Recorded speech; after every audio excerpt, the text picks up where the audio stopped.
พระเจ้ายังใส่น้ำเสีเด้ในการเฮ็ดอยู่เฮ็ดกินทุกคนเลยนี่เอาไปตักน้ำบ่อนะหมู่บ้านพระเจ้าเนี่ยยังบ่ได้มีน้ำใส่อีหยังน้ำกินอีหยังลองเบิ่ง เจ๊จะไปยาเบิร์นนั้นไปจะขอกินเลยยา เธอตาเตี้ยไฟฟ้าบ้านเ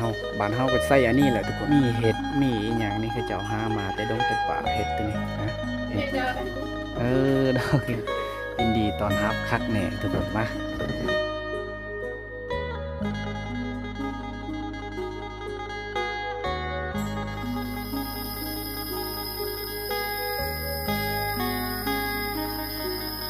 เอาสบายดีทุกคนสบายดียามตอนเช้าทุกคนนะแต่ว่ากาบ่ได้เช้าปานใดทุกคน11 โมงปลายตอนนี้นะทุกคนเลยตอนนี้ไอ้เคก็ได้เดินทางมาที่หมู่บ้านลึกลับแห่งหนึ่งนะทุกคนแต่ว่าในช่วงตอนแรงไอ้เคก็เคยมาทุกคนแต่ว่าช่วงฤดูฝนยังไม่เคยมาฮักก็มาเป็นครั้งทมิตรครั้งนี้เลยทุกคนนะและตอนในระหว่างทางไอ้เคจะได้ทายให้ทุกคนได้เบิ่งบ่ได้ก็เนื่องจากว่าทางมันยากสุดเลยทุกคนเลยนะเดี๋ยวตอนนี้ไอเคกำลังย่างเข้าไปในหมู่บ้านเลยไปจอดมอเตอร์ไซค์ป่าไว้อยู่จุดนั้นนะบอนเก่านั่นแหละจุดนี้ก็จะย่างเส้นทางเก่าบอนเก่าบอนเดิมในช่วงฤดูแล้งก็จะมาตลอดเลยแต่ว่าช่วงฤดูฝนนี่วิดีโอนี้เป็นวิดีโอครั้งทมิตรของหมู่บ้านนี้เลยนะว่าเขาเจ้าเฮ็ดอีหยังแน่นะไอเคจะได้พาทุกคนไปเบิ่งว่าเขาเจ้าเฮ็ดอีหยังแน่ช่วงนี้ทุกคนมา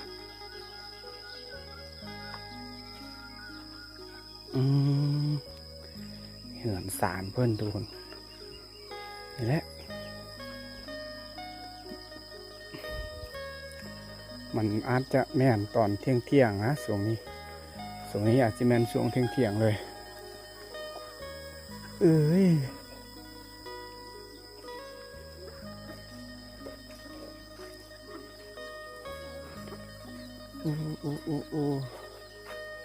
มีแบะมีอย่างหลายเลย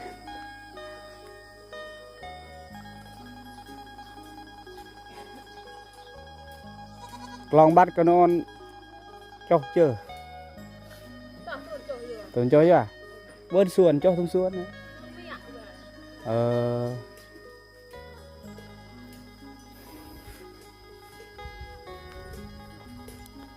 โอ้ยทุกคนเลยหัวควายก็เจ้าจะเลี้ยงแถวนี้แหละเลี้ยงไว้แถวบ้านนี่แหละเป็นหมู่บ้านที่มีหญ้าออกกระเจ้าก็จะนอนพักแบ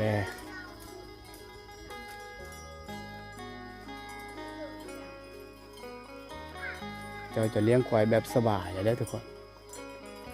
นะสบายแบบนี้เลยกระเจ้าเลี้ยงโอ้อยู่ทั้งเหือนกระเจ้าคือเสียงปากผู้สาวโอ้กระเจ้าเห็ดอีหยังเนาะ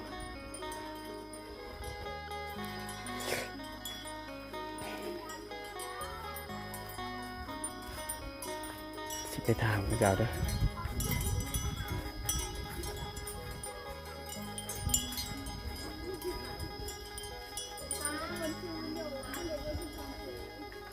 ป้าเรากดอวดว่าตะไลเตียร์เตียร์เจ้า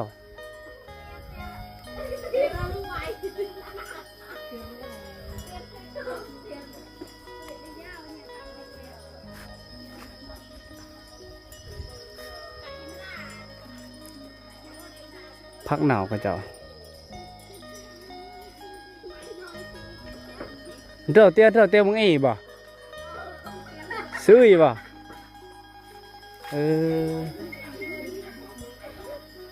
ไอเคมานั่งอยู่นี่นะทุกคนไอเคได้ถามน้องๆเพื่อนเมื่อกี้ว่าน้องๆเพื่อนไปติดเอาจักรจันทร์ได้ทุกคนเลยเดี๋ยวไอเคกาบางทีกาสีขออนุญาตนะทุกคนเลยสีขึ้นเฮือนได้ตอนนี้ขึ้นไปเบิ้งน้องๆเพื่อนอันนั้นเอาจักรจันทร์มาได้เอาจักรจันทร์จักป่าได้ตอนนี้เขาเจ้ากำลังแกะปีกจักรจันทร์ทุกคนกำลังแกะปีกจักรจันทร์เดี๋ยวไอเคกับสีขึ้นเฮือนด้วยกัน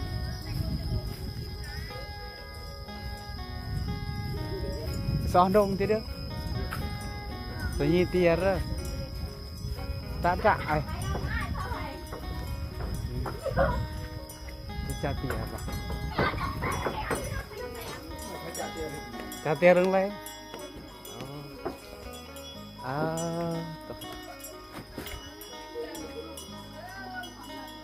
thì nhàngไปhơn của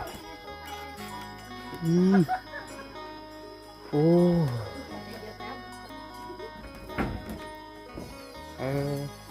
đâu nha chết tên rồi tay dài lôi cái này là cả rơi sụt rô đấy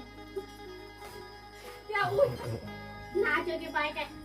nóกำลังดังไฟอยู่บูมมาไหนรั่วรั่ว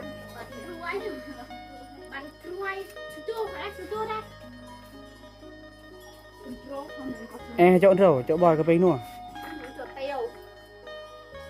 bòi tiêu ai hát là tiêu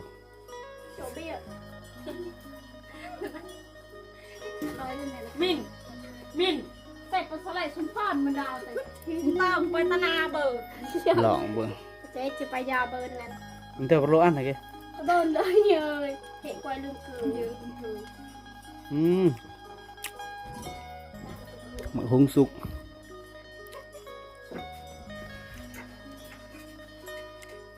phải cắt dạo này nào trễ nào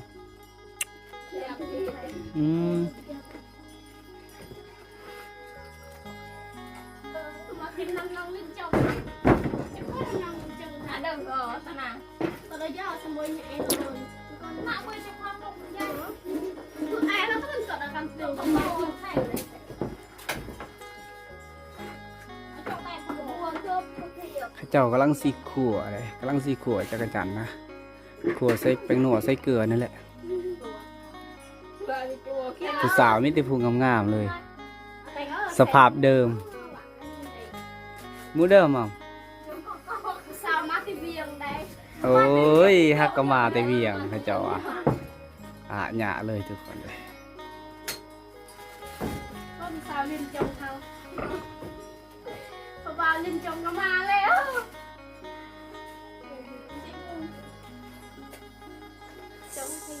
11 โมงนะบางเที่ยวเหรอขั่วจักรจันทร์เขาสักกระเจ้าไซผักเทียมกระเทียมโมเมนต์ผักเทียม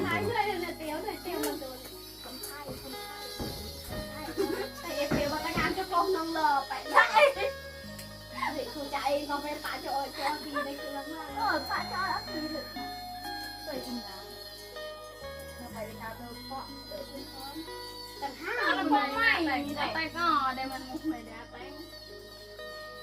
rồi phải cả tạo lên năm bơi nông một ngọt mà thành ơi cho vậy hả phải biết nó tả chả tiêu này mình lênเป็นคลอตเตียวนึงไปเลิกไปจบคลอตเตียวเลยเจ้าเอฟเตียว เธอตาเตียวเจาะบอยก็เป็นหนัวเตียวแก ไปเอฟเตียวมาแต่งงานกี่พอหนาไม่ได้ปะหนาเตียวแทนหัวสุดแห่ง เบิ้ลแสงรักเบิ้ลแสง ไม่ได้แทงถ้าแต่งหนาเตียวทานหัวเตียวทานหัวซื้อมาเลยจีไม่เหยียดตกไม่เพจูเจอเหยียดกระโดดจูเจอเจ็บกับมัน เจ้าอันไหน เจ็บเลยมาซื้อมาเลยทีไม่ได้กว่าชาได้ไม่ได้จ้าดม โอ้ทำไปจัดเตียรักทายสูงจัดเตียโอ้โอ้โอ้โอ้โอ้ผู้สาวมาตีเวียงโอ้ยทุกคนเลยงามหลาย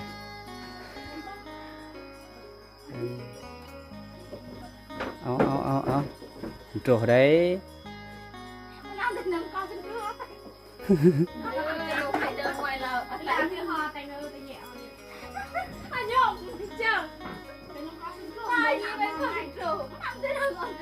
เจ้ากระดงตรงมาเจ้า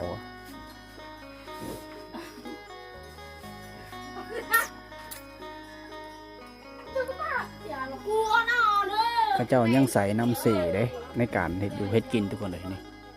นำคูนอยู่แต่ว่าพระเจ้าก็ยังใส่นะโอ้นี่หมอกไอเคยูเพื่อนตอนนี้ทุกคนเลย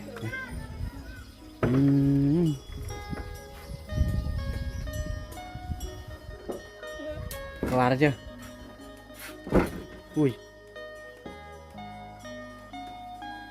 cái gì sụp rồi đấy toàn này. Ô bơn sèn các ตาแรงเงี้ยเพื่อนก็กดเด้อ เจาะได้ อืมผู้สาวเขาเจ้าจะแบบเขินกล่องนะเขาเจ้าจะอายกล่องแน่หน่อยหนึงอันนี้คือไฟฟ้าบ้านเฮาก็ใส่อันนี้แหละทุกคน ในการให้หุ่งในยามกลางคืนนะก็เจ้าหาอยู่หากินแบบเรียบง่ายสบายได้ มันมีเห็ดมีอหย่างนี่เขาเจ้าหามาแต่ดงแต่ป่าเห็ดตัวนี้นะนี่มีผักอิหยังผักหอมเปรย์แล้วเขาเจ้าเก็บมาแต่ป่าเบิดตัวนี้ แล้วก็มะเขือ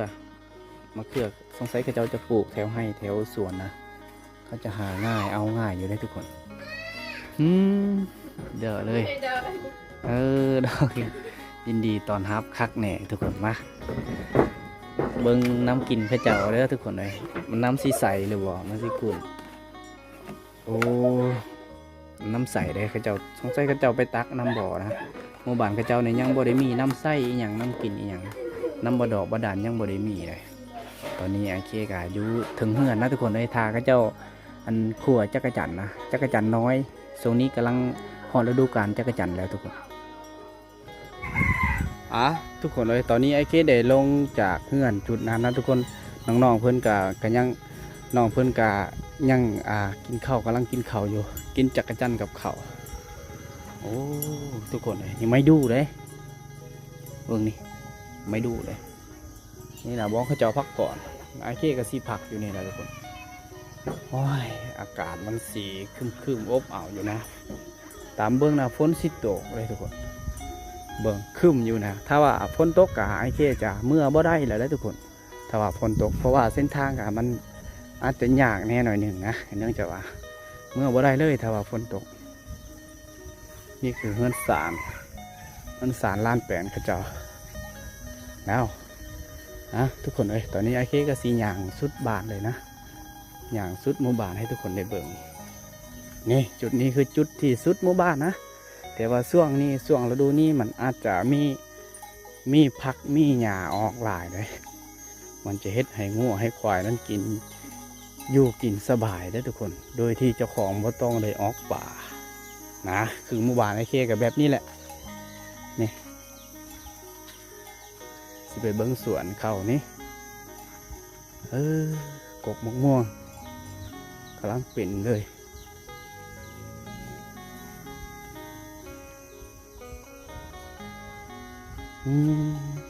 นี่พักข้าเจ้าโอ้ยอันคือมักทั่วอันนี้คือพักกำลังเป็นเลยแบบนี้กำลังแตกดอกเลย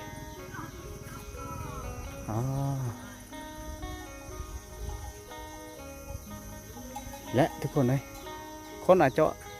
จะบ่ได้อยู่เฮือนนะสวงนี้เพราะว่ามันเป็นช่วงฤดูให้ฤดูสวนฤดูหน้าแล้วข้าเจ้าจะบ่ค่อยได้อยู่เฮือนอยู่ศาลแล้วทุกคนถ้าว่าตอนแรกกับคนอาจจะร้ายทุกคนเลยนี่แหละไอเคจะให้ทุกคนได้เบิ่งนะแบบนี้แหละวิถีชีวิตของชาวบ้านเพื่อนทุกคนข้าเจ้าจะใช้ชีวิตในยามตอนเที่ยงหรือว่ากลางเว้นทุกคนนัก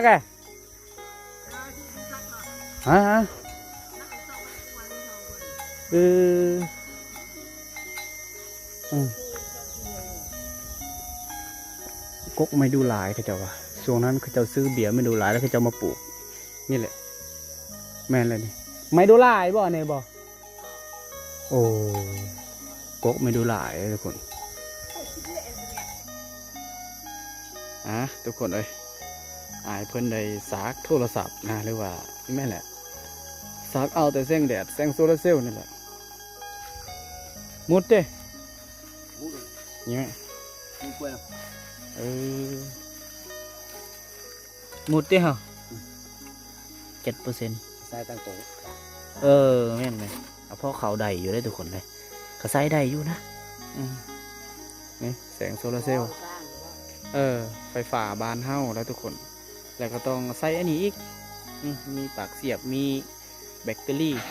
หรือว่าหม้อไฟนะลาวเอิญว่าหม้อไฟไทยเอิญว่าแบตเตอรี่ทุกคนแล้วก็ต้องมาใส่เอาปากเสียบแล้วก็ไม่ซักไฟกับมันจะซ่าๆเนี่ยมันบ่คือไฟแล้วทุกคนเลยมันบ่คือ power bank นะมันยังไข่ อัน power bank ไข่กว่าแต่ดีกว่าพาสสากอันนี้นะแต่ว่าดีกว่ามีไฟนะทุกคนสากไว้มันก็เบิดไวทุกคนนะแล้วก็มันเข่าซ่ามันก็จะเบิดไวมันเข่าไวมันก็จะเบิดไวทุกคนนี่แหละไอ้เคก็จะย่างรอบๆหมู่บ้านนี่แหละทุกคนเลย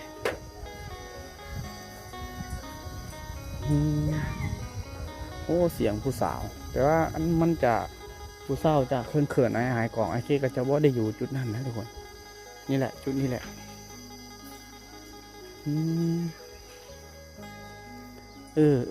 ทุกคนเลยมา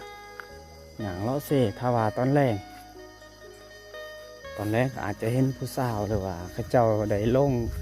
หาบน้ำแบกเอาน้ำเซ่หาบเอาน้ำเซ่มาจากเซ่นี่แหละคือทุกคนเห็นเมื่อกี้นะทุกคนน้ำเขาเจ้าใส่กับมันอย่างสีคุ้นๆอยู่เลยทุกคนเลย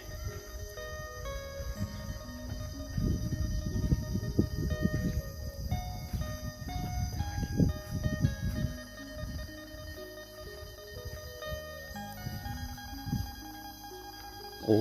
ยฮักก็เห็นน้ำเสีนะทุกคนในส่วงฤดูนี่ทุกคนเลยน้ำเสีมันจะขุ่นเลยน้ำขุ่นขนาดเลยเนี่ยกระเจ้ากวบไว้สังกะสีก็คือป้องกันโจรอันนี้คือกำแพงต้นใหม่นะกระเจ้าต้องเฮ็ดกำแพงแบบนี้ป้องกันโจรหรือว่าเด็กน้อยลักๆก็คือเด็กน้อยจะมาขึ้นนะทุกคนแล้วกระเจ้าต้องมาเฮ็ดอันนี้ไว้อ้อมโดยสังกะสีนี่ไว้เดี๋ยวก็สีหลง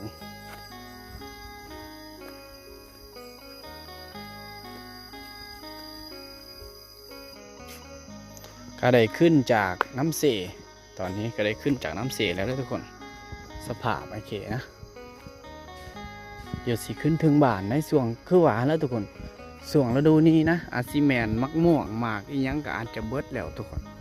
เบิดฤดูกาลของมันแล้วนะทุกคนเลยนี่แต่เราจะได้เห็นตลอดก็คือมักพร้าวนะกกมักพร้าวอันมักพร้าวเลยแล้วก็มักมีมันบ่ได้เป็นฤดูเลย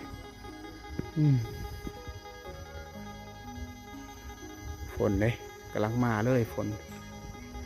กำลังมาเลยตอนนี้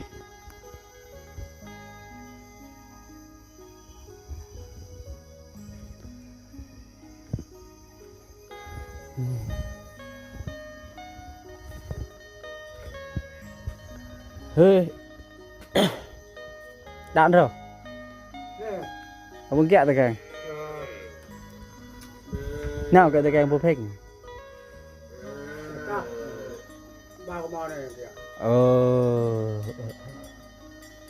báo kỹ cáiพอเท่าเป็นอยู่เหมือนนะได้ยางออกจากได้พักผ่อนบึ้ดนึงนำแบ่มันบอกได้ยางออกบึ้ดนึงจากจุดพอเท่าได้ว่าปืนกับเพื่อนนะงัวผัดบาแบ่ทุกคนเลยนี่ทุกคนจะเห็นบ่พลาดเลยมาดูนี่คือน้ำไม้ได้โป้บางยาวเนี่ยปกติบ่ประจุบางคงเนี่ยน้ำไม้อายเพิ่นกำลังตากแต่ว่าบ่ค่อยจะมีฝืนลายเลยทุกคน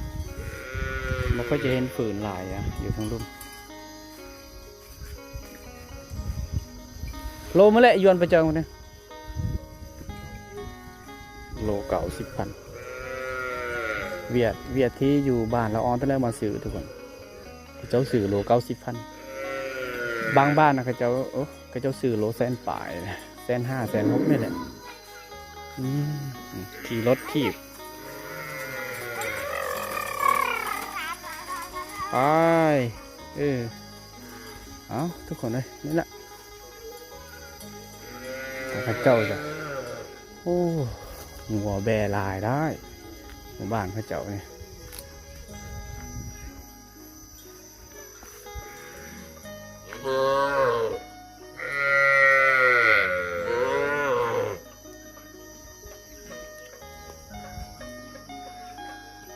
แบ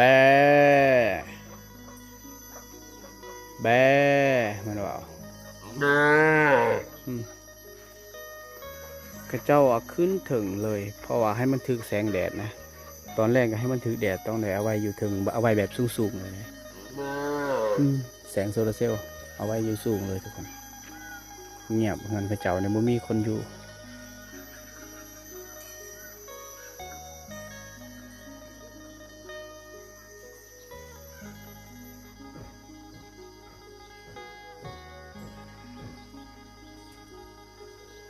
เอาทุกคนเลยตอนนี้ไอ้เคก็ยังอยู่ในหมู่บ้านนี่นะทุกคนมานั่งพักผ่อนอยู่จุดนี้นะทุกคนเลยบ่ค่อยจะเห็นผู้สาวของมันนั่นแหละผู้สาวอยู่จุดนั้นนะทุกคนเขาเจ้ามาอยู่ในเฮือนหลังนั้นทุกคน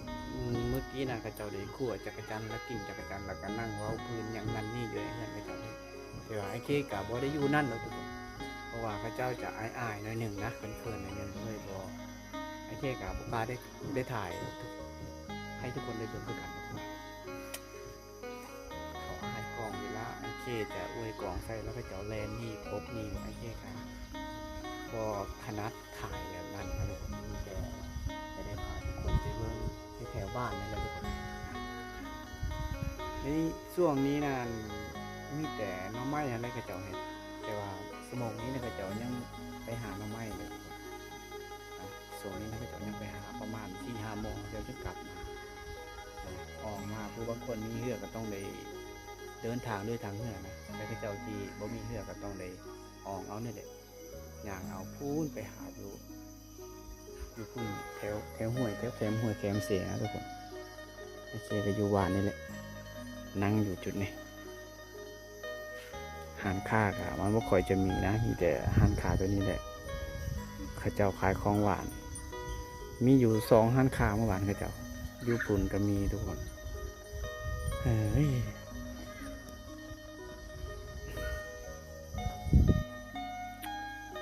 บ่อนเขาเจ้าพ่นผ่าด้วยตัวนี้นะ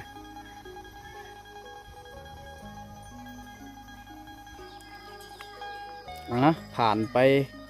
2 นาที3 นาทีเลยแล้วทุกคนเลยตอนนี้ไอ้เคก็ได้สีย่างออกจากจุดนี้นะทุกคนนะแดดแห้งแล้วตอนนี้1 โมงแล้วทุกคน13 โมงป่ายแล้วได้เดี๋ยวไอ้เคกับสียางไปในหมู่บ้านไป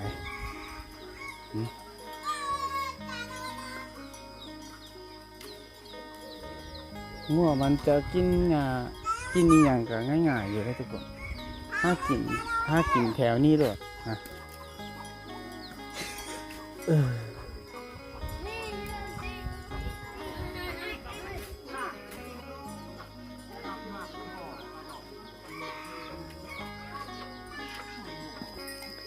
ผ่านไปอีกหลายนาทีนะตอนนี้ไอ้เคกับอยู่บ้านเนี่ยทุกคน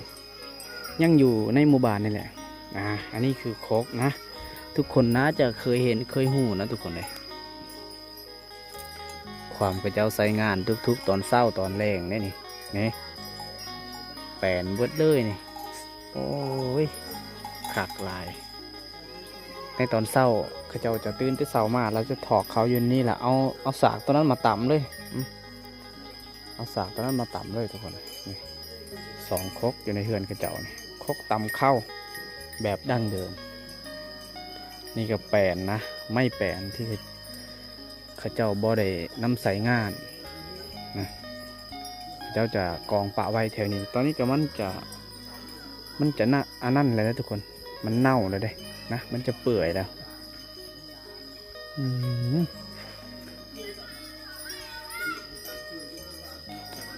งัวควายก็จะกินหญ้าอยู่แถวนี่หล่นแหละ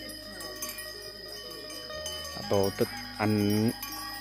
งัวตัวที่อิ่มแล้วก็มันก็นอนพักผ่อนได้ทุกคนนอนพักผ่อนตามนี่แหละ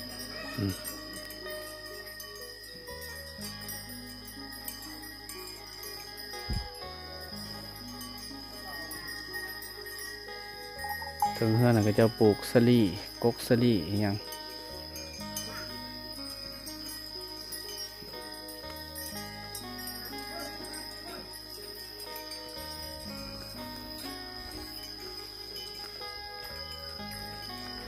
เดี๋ยวสีย่างไปกลางหมู่บ้านนะทุกคนเลย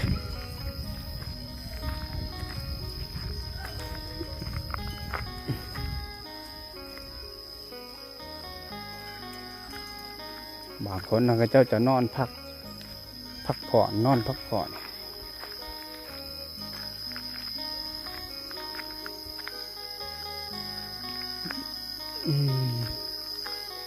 เลี้ยงงัวเลี้ยงควายสบายอยู่ทุกคนเลยนะ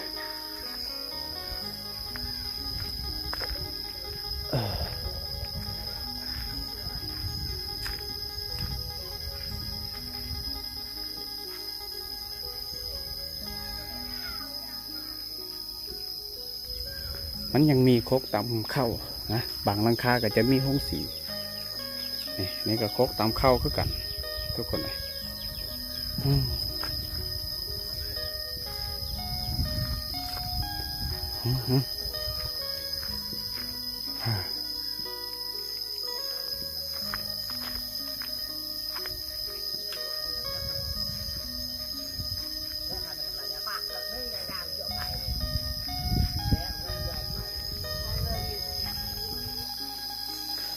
ผ่านไปหลายนาทีเลยตอนนี้นะไอ้เคกาได้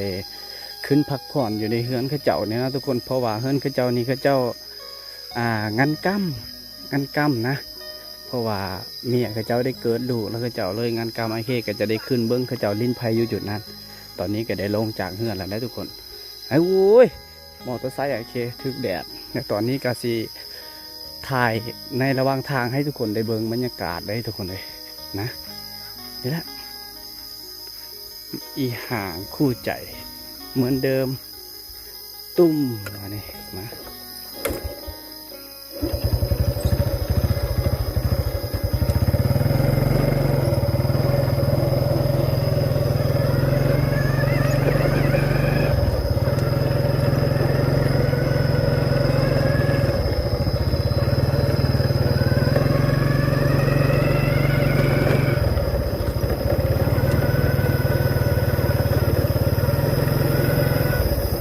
ลางคืนอาจจะมีเขียดแถวนี้นะทุกคนแถวนี้อาจจะมีเขียดเลยยามกลางคืน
ทางมันยากเลยทุกคน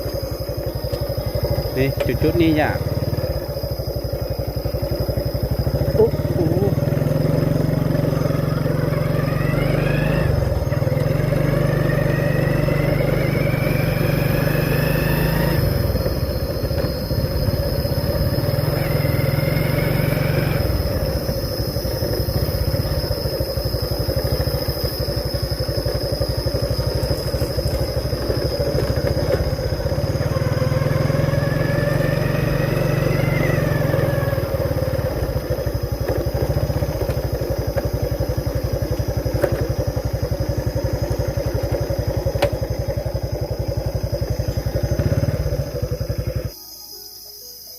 เอาได้พักจุดนี้ก่อนทุกคนนะในระหว่างทางได้เห็นเขาเจ้าได้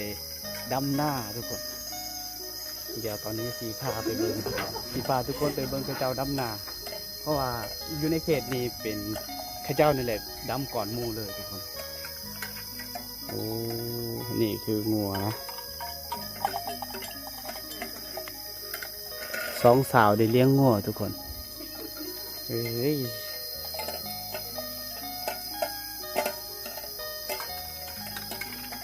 ดี๋ยวไอ้เคจะลงไปเบิ่งจักหน่อยนะโอ้กาข้าเจ้าหยาวแล้วทุกคนทั้งพุ่นข้าเจ้าได้ดำแล้วเลยนะทุกคนเลยผู้ข้าเจ้าไทยนาทางนี้ว้าวตัวลงไปเบิ่งกาข้าเจ้าก่อนเดี๋ยวไอ้เคกาสีออกนาอยู่ดอกทุกคนนะ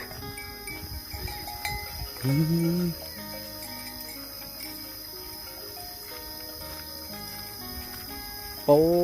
ข้าเจ้าเฮ็ดกาแรงทุกคนเบิ่งนะยาวนะข้าเจ้าเฮ็ดกาแรงเลยโอ้เขาสีลงได้วันนี้เขากระสีบางทีกระสีลงดำหน้าได้ทุกคน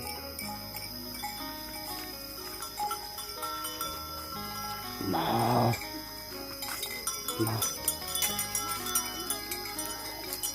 เฮ้ยตรงต่างๆก็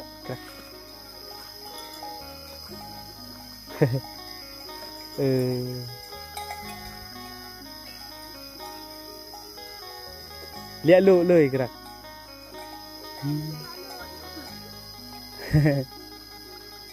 เอาสตวงสเลวันศุกร์เนี่ยเหบางเถื่อสตวงเตวันศุกร์กะตะกาคือเตอะย่อมาเนี่ยกะเหยแทดดอก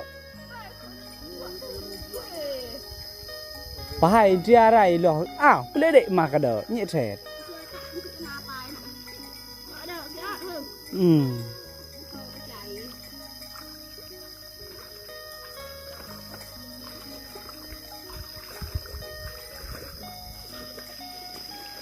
ก็หน้าเนี่ยคณะคือชุดวงในมัวอาเลยกันนี่ทอยชอเมื่อกี้เลยอาดเลยแต่กล้วยชุดวงนี่จะวนไปแล้วชุดวงไปแกดิยุบบือแก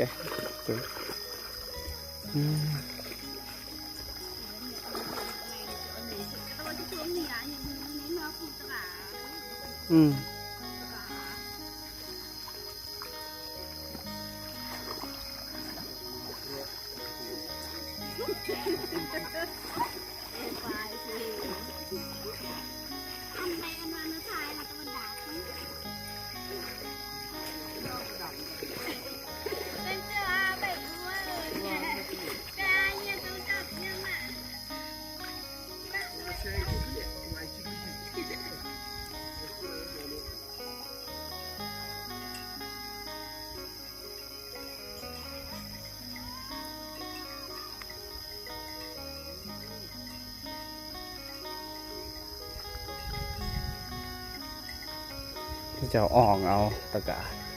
โอ้มาถามหัวหน้าก่อนจะได้เมื่อยบ่หัวหน้าเขาได้พักผ่อนโอ้ตะกาในตีได้ครับบ่ตะกาในตีได้เลยให้ยีตะดึงแบบตะกาทนเปาะเสียงเวียกกระ2 โมง 3 โมง 4 โมงกับพัก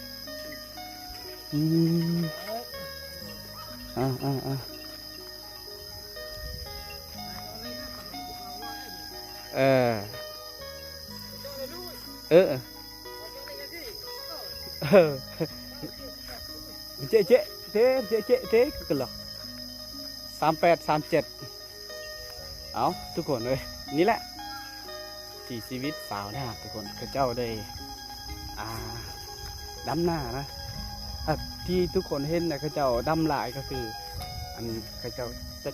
จะจ้างคนเอาได้ทุกคนเขาเจ้าจ้างคนมือละ100,000 กีบเฮ้ยมีผู้สาวเลี้ยงงัว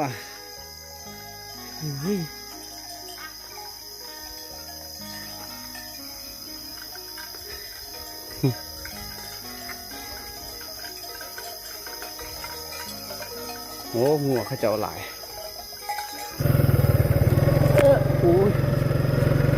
ป่าทุกคนไอ้เค้กได้ออกจากจุดนั่นแล้วนะทุกคนเลยได้ออกจากจุดนั่นแล้วตอนนี้โอ้ยเฮ้ยล้างให้ ดีนะแต่ฝนบ่ได้ตกทุกคนเลยถ้าว่าฝนตกกะสีออกบ่ได้สีเมื่อบ่ได้นะฮะ